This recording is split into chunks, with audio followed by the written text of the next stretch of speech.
নমস্কার বন্ধুরা, আবারও আজ হাজির হয়েছি একটা নতুন রেসিপি নিয়ে। আজকে একদম পারফেক্টভাবে ঝরঝরে চাউমিন বানিয়ে দেখাবো। আর এই চাউমিনটা ছোট বাচ্চা বলো বড়রাই বলো সবাই কিন্তু খেতে ভালোবাসি। তাহলে চলো বন্ধুরা দেখে নেওয়া যাক কিভাবে এই ঝরঝরে চাউমিনটা বানিয়ে নেওয়া যাক। তার জন্য প্রথমেই গরম জলের মধ্যে চাউমিনটা দিয়ে দিয়েছি, আর চাউমিনের মধ্যে দিয়ে দিয়েছি একটু ভিনেগার আর রিফাইন অয়েল। এর ফলে চাউমিনটা একের গায়ে একটা কিন্তু লাগবে না। দেখো চাউমিনটা আমার এখানে ভাপানো হয়ে গেছে। এবার চাউমিনটাকে একটা ফুটো বাটির মধ্যে তুলে নিচ্ছি।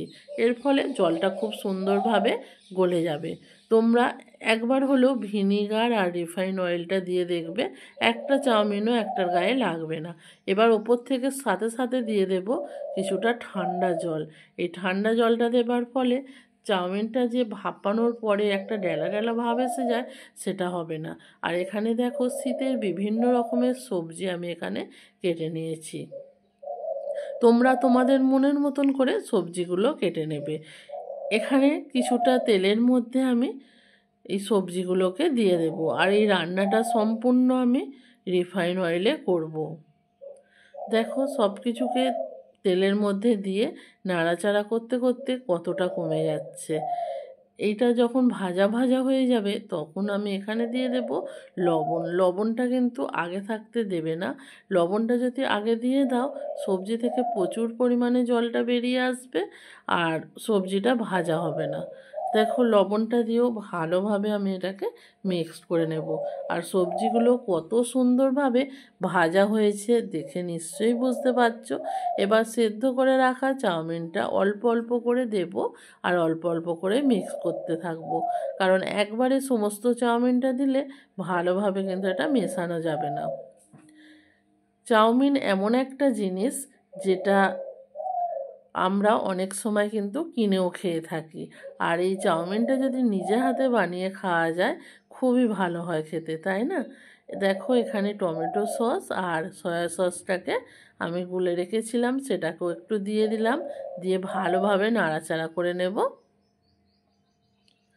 দিয়ে ভালোভাবে নাড়াচাড়া করতে করতে দেখো তোমাদেরকে বলেইছিলাম যে ঝরঝরে পারফেক্ট চাউমিন তোমাদেরকে বানিয়ে দেখাবো। একটার গায়ে কিন্তু একটা লাগছে না। এখানে দিয়ে দেব চাউমিন মশলা। এখানে 1 প্যাকেট চাউমিন মশলা দিয়ে দিলাম। এটা দিয়েও ভালোভাবে আমি মিক্সড করে নেব। সব কিছুকে ভালোভাবে দেখো মেশানো হয়ে গেছে। আর এখানে দিয়ে দেব আমি আগে থাকতে ডিমটা আমি ভেজে রেখেছিলাম। এখানে 3টে ডিমকে নিয়ে ভেজে রেখেছিলাম, এটা স্কিপ হয়ে গেছে বন্ধুরা। এই ডিমটাকেও আমি দিয়ে দিলাম। ডিমটা কিন্তু অবশ্যই তোমরা চাউমিনের মধ্যে ভেজে দেবে।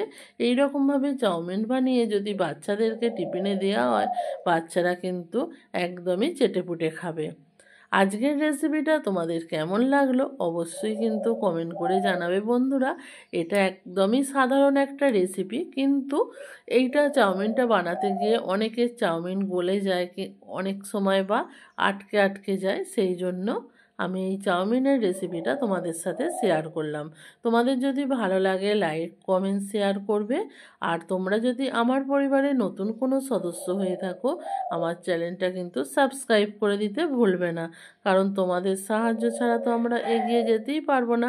আজকের মতো তাহলে ভিডিওটা আমি এখানেই শেষ করলাম। টাটা।